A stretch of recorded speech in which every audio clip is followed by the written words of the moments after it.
Bueno, buenas noches, muchas gracias a todos los músicos por el tiempo de alabanza y también por el tiempo de oración, y sin duda que quedan muchas cosas quizás que mencionar para estar orando como iglesia por la obra del Señor, por el país y por tantas cosas, situaciones personales, familiares, de hermanos que bueno, podemos seguir llevando delante del Señor en nuestras casas. Vamos a abrir la Biblia en el primer libro de Samuel, en el capítulo 10.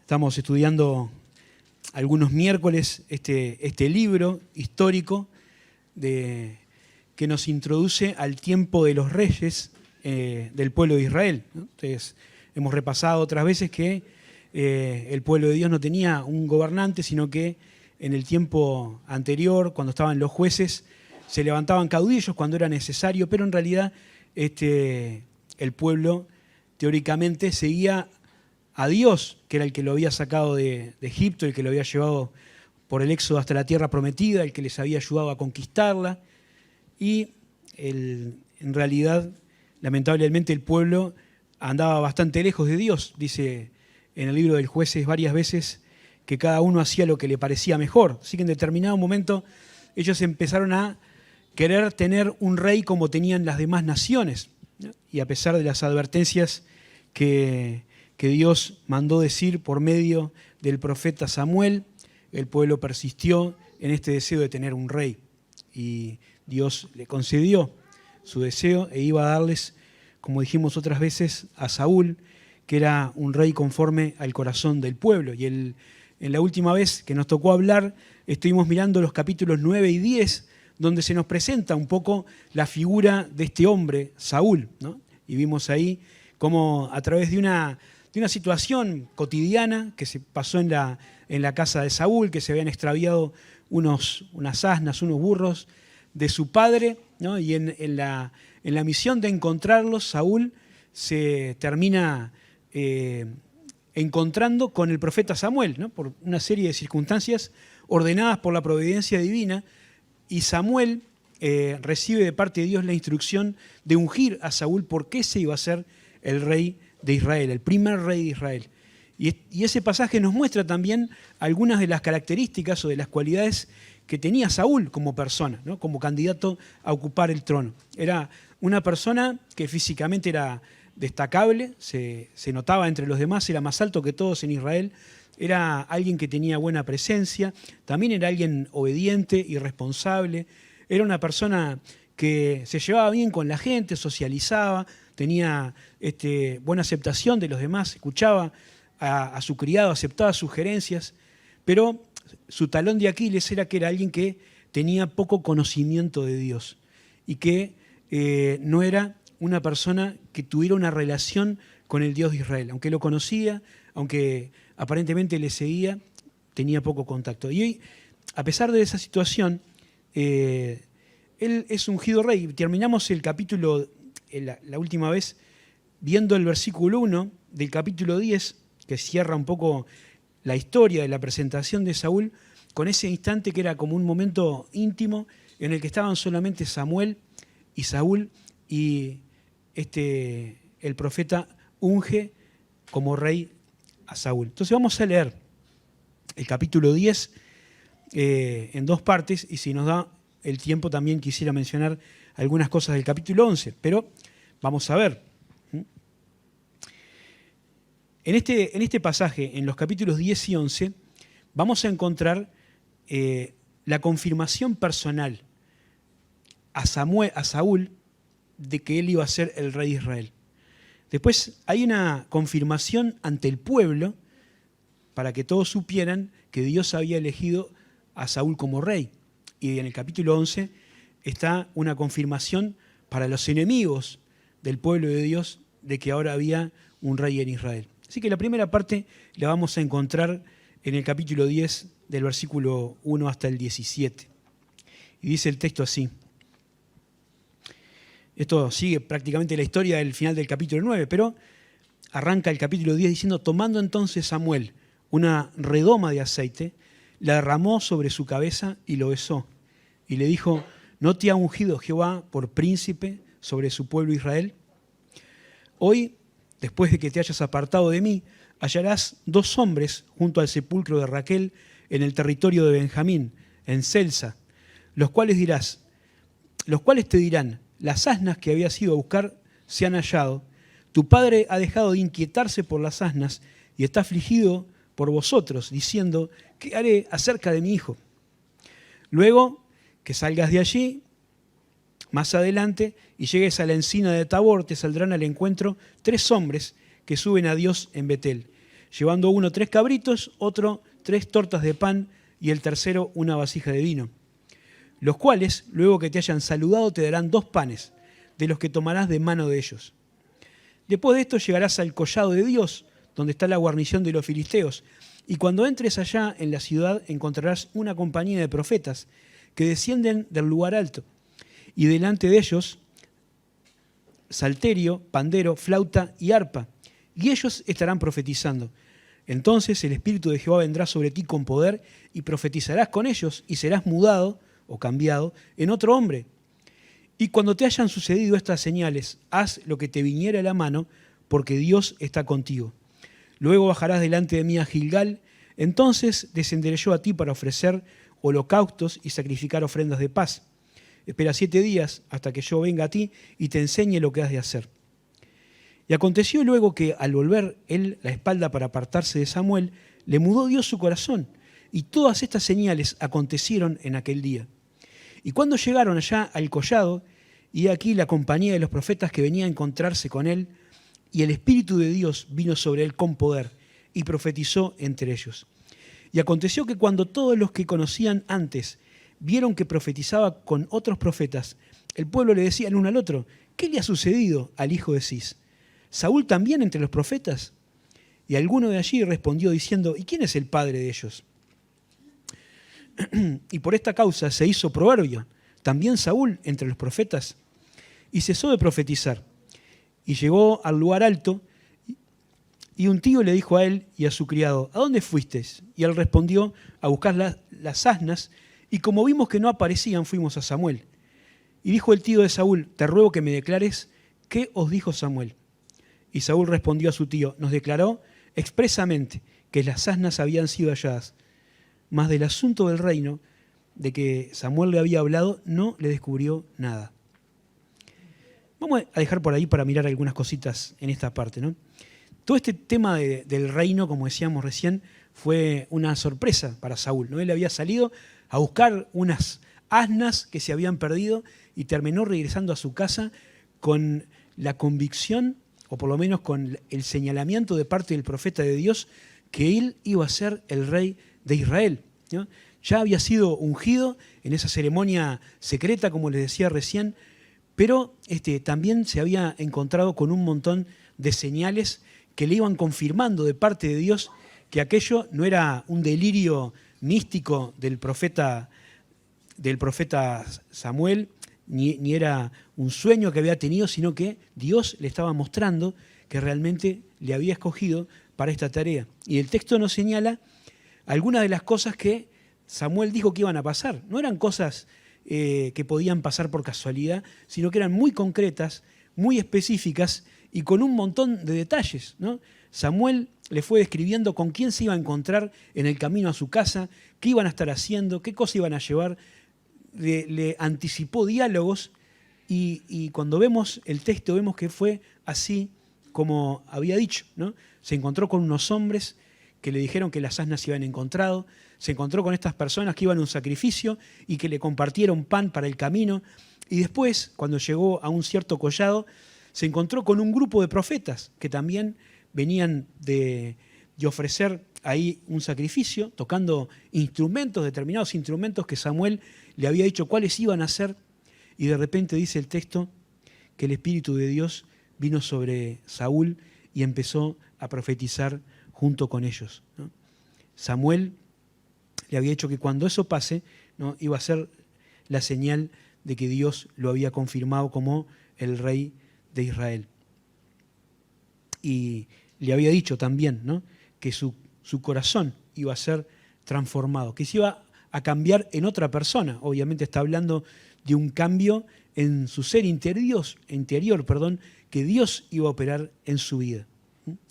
Y acá es interesante ver, por un lado, la soberanía de Dios en acción, otra vez, ¿no? En el capítulo 9 habíamos visto cómo la providencia de Dios fue ordenando las situaciones para que Samuel terminara encontrándose con Saúl, ¿no? Aquel día cuando se iba a ofrecer un sacrificio y cenaron juntos. Acá otra vez lo vemos en todos estos detalles que se van cumpliendo. Pero también es interesante ver la operación del Espíritu Santo en la vida de este hombre Saúl, ¿no? Vemos que él llega a ese collado, se encuentra con los profetas y de repente el Espíritu de Dios viene sobre él y empieza a profetizar, ¿no? Algo que era realmente asombroso para Saúl y para la gente que lo veía, ¿no? Ese es otro detalle que nos habla de lo poco contacto que tenía la cuestión espiritual en la vida de Saúl, porque la gente que lo veía decía, ¿qué le pasó? ¿No? ¿Qué hace Saúl entre los profetas? ¿No?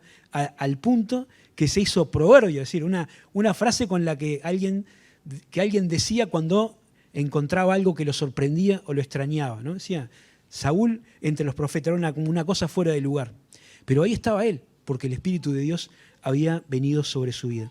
Y es interesante aprovechar este pasaje para entender cómo opera el Espíritu Santo en la Escritura, en los diferentes momentos de la historia, ¿no? En este tiempo, antes del descenso del Espíritu Santo sobre la iglesia, en el día de Pentecostés, el Espíritu venía sobre las personas de manera puntual, ¿no? Y por una razón específica, ¿no? Primero, recordamos o vamos a enfatizar, ¿no?, que el Espíritu Santo es una de las personas del ser divino. A veces escuchamos por ahí, quizás hayan visto, a gente que cree o piensa en el Espíritu Santo como una especie de fuerza mística o de un poder impersonal, ¿no?, algo que anda ahí y que ayuda a los creyentes, ¿no? Pero la Biblia nos habla del Espíritu Santo como Dios, ¿no?, como una de las personas de la divinidad. Y no es el estudio que hoy tenemos por delante, pero hay un montón de pasajes que nos hablan del Espíritu Santo, un montón de pasajes que nos demuestran que el Espíritu Santo es una persona del ser divino, es Dios. En el Antiguo Testamento, Dios venía, en el Espíritu Santo de Dios, venía sobre algunas personas para la realización de algunas tareas. Nosotros podemos ir unas páginas para atrás en la Escritura y pensar, por ejemplo, mencionábamos recién el tiempo de los jueces, ¿no? Entonces, en algunas circunstancias, cuando Dios así lo decidía, venía sobre alguna persona para cumplir alguna tarea. Venía sobre Sansón, por ejemplo, para que con una quijada de asna reventara a 1000 enemigos y sin ningún problema, ¿no? O en otros casos en la Escritura, donde vino sobre algunas personas para que pudieran cumplir una tarea que tenía que ver con la construcción del tabernáculo, por ejemplo, para hacer alguna obra preciosa de arte. Dios estaba ahí influyendo a las personas, ¿no? Capacitándolos para una tarea específica, pero una vez que se terminaba esa misión, el Espíritu Santo se iba, ¿no?, y abandonaba a esa persona. El día de Pentecostés, el acontecimiento que se describe en Hechos capítulo 2, cambia esa situación. Porque en el tiempo presente, en la dispensación de la iglesia en la que nosotros estamos ahora, el Espíritu de Dios viene a morar en el corazón del creyente de manera permanente, ¿no? Yo les invito a leer un versículo que creo que todos conocemos bien, o por lo menos la mayoría, donde vamos a ver esta diferencia, ¿no?, en palabras del Señor Jesucristo. Juan capítulo 14, versículo 16 y 17. Estamos ubicados en la última cena, en el aposento alto. Jesús está teniendo una charla con los discípulos, ¿no? Le lava los pies, y en el capítulo 14 empieza a ver la preocupación en el rostro de los discípulos por lo que se avecinaba y por las cosas que Jesús estaba diciendo que iban a pasar. Y les habla de que Él se va a ir, pero va a volver. Y dice en el versículo 16, yo rogaré al Padre y os dará otro consolador, para que esté con vosotros para siempre. El Espíritu de verdad, al cual el mundo no puede recibir porque no le ve ni le conoce. Pero vosotros le conocéis, porque mora con vosotros y estará en vosotros, ¿no? Y si uno mira con atención, va a ver actuar sobre las personas de manera temporal, ¿no? Para una tarea específica, sino que iba a venir a vivir en el corazón del creyente para transformarlo en templo, en morada de Dios, el Espíritu Santo, ¿no? Y cada uno de nosotros, dice la Escritura, somos el templo donde Dios mora, ¿no? La iglesia es el templo de Dios en el tiempo creyente, en el tiempo presente de manera general. Pero los creyentes somos el templo del Espíritu Santo, dice Pablo en 1 Corintios capítulo 6. Así que este acontecimiento de Hechos 2 transformó esta forma de operar del Espíritu Santo. Primero vino para formar un cuerpo en Cristo, dice Efesios capítulo 2, y después para convertir al creyente en residencia permanente de Dios. Qué tremendo, ¿no? Qué impresionante. Volviendo al texto, vemos que Saúl regresa a su casa y bueno, vimos ahí que charla con un tío, con un pariente que le pregunta por el viaje, a dónde habían ido, qué habían hecho, y él le dice sobre las asnas, le dice sobre Samuel y cómo Samuel le había revelado que las asnas se habían encontrado, pero no le dice nada acerca de lo que tenía que ver con el reino, ¿no? Como que eso se lo guarda como un secreto y no se nos aclara demasiado por qué, pero probablemente Saúl pensara que primero tenía que ocurrir esta revelación o esta declaración oficial que Samuel iba a hacer para presentarlo a él delante de todos en el pueblo. Así que no tenemos por qué pensar que él quería otra cosa. Dice después en el versículo 17, vamos a leer lo que queda del capítulo, después Samuel convocó al pueblo delante de Jehová en Mizpa y dijo a los hijos de Israel, así ha dicho Jehová, el Dios de Israel, yo os saqué de Egipto y os libré, así ha dicho Jehová, el Dios de Israel, yo saqué a Israel de Egipto y os libré de mano de los egipcios y de mano de todos los reinos que os afligieron. Pero vosotros habéis desechado hoy a vuestro Dios, que os guarda de todas vuestras aflicciones y angustias, y habéis dicho, no, sino pon sobre nosotros un rey. Ahora pues, presentaos delante de Jehová por vuestras tribus y por vuestros millares. Y haciendo Samuel que se acercaran todas las tribus de Israel, fue tomada la tribu de Benjamín, e hizo llegar la tribu de Benjamín por sus familias, y fue tomada la familia de Matri. Y de ella fue tomado Saúl, el hijo de Cis, y le buscaron, pero no fue hallado. Preguntaron pues otra vez a Jehová si aún no había venido aquel varón. Y respondió Jehová, he aquí él está escondido entre el bagaje. Entonces corrieron y lo trajeron de allí, y puesto en medio del pueblo, de los hombros arriba era más alto que todo el pueblo. Y Samuel dijo a todo el pueblo, ¿habéis visto al elegido de Jehová? No hay otro semejante a él en todo el pueblo. Entonces el pueblo clamó con alegría diciendo, ¡viva el rey! Samuel recitó luego al pueblo las leyes del reino y las escribió en un libro, el cual guardó delante de Jehová. Y envió Samuel a todo el pueblo, cada uno a su casa. Saúl también se fue a su casa en Gabá y fueron con él los hombres de guerra cuyos corazones Dios había tocado. Pero algunos perversos dijeron, ¿cómo nos ha de salvar este? Y le tuvieron en poco. Y no le trajeron presente, mas él disimuló.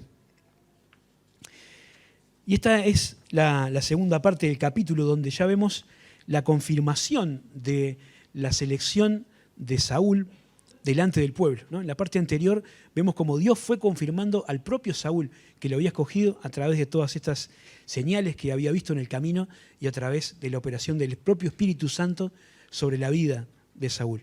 Pero ahora hay una presentación oficial delante de todo el pueblo. No solamente Saúl iba a ser ungido, sino que además tenía que ser presentado y coronado delante de toda la nación. Así que convoca a Israel a ese lugar que se llama Mizpa, donde Israel ya se había reunido para otras cosas en el pasado, y allí se empieza la selección, ¿no? Se va a utilizar un método de echar suertes, que era una forma en que en ese tiempo Dios también seleccionaba a algunas personas, ¿no? Israel, por lo que se ve, estaba organizado en grupos de 1000 y en grupos de 100, según las familias, y así Samuel fue seleccionando cada vez más, achicando círculos, hasta que llegó a la familia de Cis, que era el papá de Saúl, y entre los hijos de Cis lo eligieron a él, ¿no? Que era el que Dios había dicho, ¿no? Este método parece un poco raro, esto de la suerte, pero si lo podemos ver en el Antiguo Testamento en varias instancias antes, y en realidad era una forma que propio Dios había establecido para algunas situaciones puntuales, ¿no? Esta palabra echar suertes transmite la idea de tirar una piedra o de sacar una piedra, ¿no? Es como una especie de sorteo de un bolillero, ¿no? Supongo que tendrían piedritas con algún nombre y bueno, fueron sacando. Y todos entendían, ¿no?, delante de Dios, que Dios era el que guiaba eso, ¿no? Por ejemplo, se usó para determinar quién había sido el pecador en Jericó, y ahí descubrieron a Acán, ¿se acuerdan? Y bueno, ahora lo usaron para ver a quién había elegido Dios para ser rey sobre Israel. También los discípulos lo usaron ya en el Nuevo Testamento para seleccionar al suplente de Judas, ¿no? Era una forma en que la gente consultaba a Dios, ¿no? Estaba el Urim y el Tumim que se mencionan ahí también en el Antiguo Testamento, sobre lo cual no se tiene demasiada información, pero todos entendían que Dios era el que guiaba ese proceso, ¿no? Así que quedó seleccionado Saúl y lo fueron a buscar, ¿no? ¿Dónde está Saúl, el elegido? Pero no lo encontraba nadie por ningún lado. Consultaron a Dios, ¿no? ¿Dónde está? No vino todavía, se estaba y se fue, y Dios dijo, está escondido entre el equipaje, ¿no? Porque claro, había venido gente de muchos lugares de Israel, seguramente habían traído sus carpas, no sé, carros, no sé cómo venían, pero Saúl se había escondido, no quería saber nada, a pesar de que sabía que él iba a ser el designado por Dios, no había incertidumbre sobre quién iba a ganar el sorteo, más o menos como la FIFA sortea, ¿no?, que ya sabe cómo va a salir, agarran y lo buscan y lo traen, ¿no? No dice la Biblia por qué se escondió este hombre, ¿no? ¿Por qué Saúl se fue a esconder? Él había recibido de parte de Dios el encargo del rey, ese honor tremendo, y ahora cuando llegaba el momento, no sé si le dio pánico escénico, si tuvo vergüenza, si era una actitud de modestia o de timidez. La cuestión es que él no estaba donde tenía que estar, ¿no? Quizás pueda ser visto como algo bueno, ¿no? Si era una persona humilde, no quería hacerse ver, no quería decir acá estoy yo, ¿no? Y pensaba que a veces hay un delgado equilibrio entre la humildad, entre la modestia y la irresponsabilidad, ¿no? Entre la humildad y sacarle el brazo a la jeringa, ¿no? Entre no querer aceptar o querer pasar por el costado de las cosas que Dios quiere que nosotros hagamos. Dios, dice la Escritura, nos ha capacitado a todos los que somos sus hijos para que participemos de su obra, ¿no? Tenemos los dones del Espíritu Santo, ¿no? Tenemos talentos que Dios nos ha dado, tenemos recursos, todas cosas para que nosotros las pongamos al servicio de Dios, en las tareas que Él nos ha mandado a hacer, según nuestra capacidad. Y Dios quiere que nosotros las pongamos no solamente al servicio de Él, sino también al de los demás creyentes, ¿no? Y bueno, algunas cosas tendrán mayor repercusión pública, quizás mayor visibilidad, pero la Biblia nos enseña que todas son imprescindibles, que todas son importantes delante del Señor y que todas tienen recompensa, ¿no? De manera que no tenemos que escondernos de las responsabilidades, no tenemos que tener miedo al fracaso o a no poder cumplir con todo lo que Dios nos ha dado para hacer, porque el mismo que nos da la misión también nos capacita para poder cumplir con lo que Él nos pide. Así que Saúl es traído y presentado, ¿no? Y toda la gente, o los que no lo conocían, empiezan a ver el prospecto que Dios había elegido como rey, ¿no? Sin duda era una persona destacada, como decíamos al principio. El texto enfatiza que era más alto de los hombros para arriba que todos los de Israel, no sé, 30 centímetros, 20, 30, ¿no? Era realmente alto, no sabemos cuál era el promedio de altura de la gente, pero sin duda que era impactante, ¿no? Ellos querían una persona así, ellos querían alguien que saliera delante de ellos a la guerra, alguien que intimidara a los enemigos, que tuviera porte real, que se viera bien, ¿no?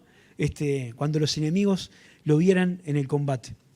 Y bueno, era justamente lo que Dios les había dado.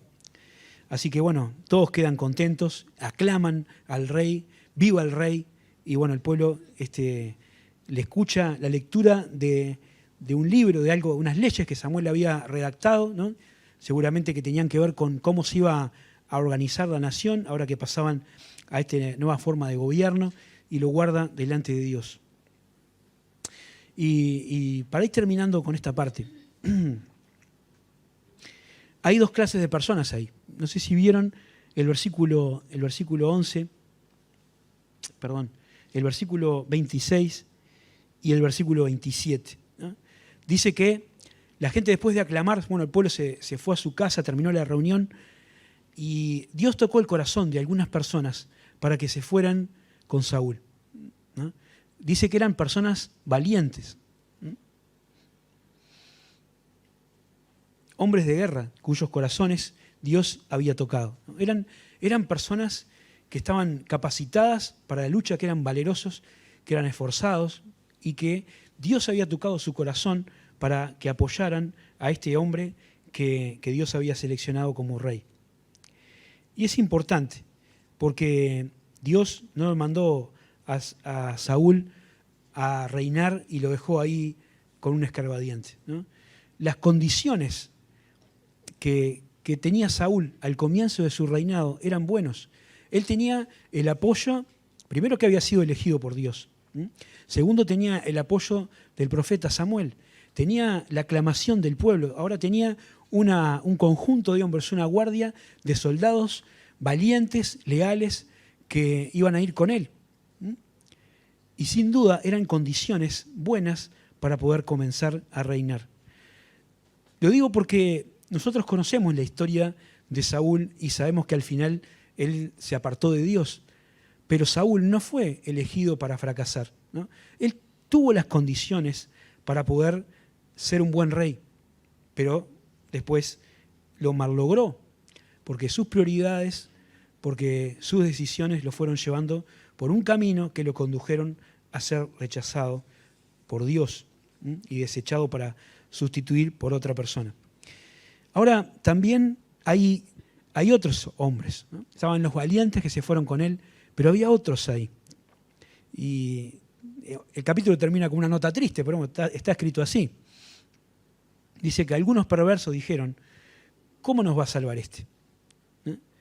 Y le tuvieron en poco y no le trajeron presente, mas él disimuló, ¿no? Y ahí hay otra cosa buena de Saúl, porque siempre, en todo lugar, siempre que hay alguien público que hace alguna tarea o que dirige algo, va a ser objeto de crítica. Eso lo sabemos bien, ¿no? Lo podemos ver desde el fútbol, en la política, hasta la iglesia. Siempre el que hace está sujeto a que alguien le diga, se critique o lo menosprecie, o hasta se burle, como dice acá.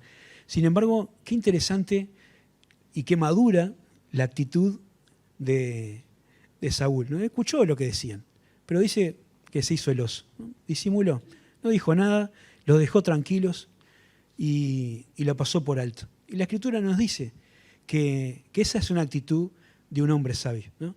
Pasar por alto la ofensa es la actitud de una persona que realmente es sabia. Y es un buen ejemplo para nosotros, más allá de todo lo que pasó después con Saúl. Y también es importante entender, ¿no?, que si bien uno tiene que estar dispuesto a escuchar la crítica cuando es constructiva y a saber corregir las cosas que hace mal, ¿no?, también debe saber filtrar las cosas y no desperdiciar tiempo y esfuerzo en luchar con enemigos que no son los enemigos con los que tenemos que luchar. En el capítulo 11 vamos a volver sobre este tema para ver qué pasó después de que Saúl tuvo su primera batalla, pero lo interesante es ver que él no se preocupó por esta chiquita, que siguió para adelante confiando en Dios, ¿no? Buscando hacer lo que Dios quería. Y creo que es un buen ejemplo para nosotros, ¿no? Para que cada uno de nosotros pueda estar bien enfocado en cumplir con el llamado que Dios quiere para nosotros. Decíamos, el Espíritu de Dios mora en nosotros y de manera permanente. La capacitación la tenemos, ¿no? Los recursos los tenemos. Tenemos todo lo que se necesita para poder cumplir con la tarea de Dios. Necesitamos también hacer como hizo Saúl en esta instancia y enfocar nuestra mirada, nuestra energía en hacer lo que Dios quiere. Y olvidarnos de a veces las cosas que están ahí para meter un palo en la rueda o hacernos amargar o poner tristes por algunas cosas que están fuera de lugar o que están mal dichas o que son críticas que no corresponden. Pasarla por alto, como hace el hombre sabio, como dice la Escritura que hay que hacer. Vamos a terminar por acá. Y bueno, la próxima vamos a seguir con el capítulo 11, donde la vida o el reinado de Samuel es confirmado delante de sus enemigos. Les invito a orar. Señor, te damos muchas gracias por este tiempo en el que podemos abrir tu palabra y sacar lecciones para nosotros de la vida de estos hombres que vivieron tanto tiempo atrás, pero que tienen lecciones, ejemplos y contraejemplos para que nosotros podamos saber cómo tú quieres que andemos. Algunas cosas son dignas de imitar, otras son cosas que debemos evitar. Pero gracias, Señor, por la vida de Saúl, por los hombres de la Biblia, ¿no? Con sus claros y oscuros, que nos dejan ejemplo para que sepamos agradarte. Gracias por las buenas cosas que hizo Saúl y porque vemos que tú lo elegiste para hacer una tarea y lo capacitaste para hacerlo. Gracias también porque era una persona que por lo menos al principio, ¿no? Estaba ubicada, era humilde, sabía pasar por alto la ofensa y dedicarse a lo que vos le habías pedido. Señor, queremos ponernos en tus manos para que nosotros podamos imitar este ejemplo en nuestro tiempo, en nuestra iglesia y en las cosas que tú nos mandas a hacer. Gracias, Señor, por el Espíritu Santo que está en nosotros. Gracias por las capacidades que nos has dado, por los recursos que han puesto en nuestra mano. Ayúdanos a usarlos de manera eficiente. Nos ponemos en tus manos ahora al terminar este tiempo y te damos una vez más las gracias en el nombre de Jesús. Amén.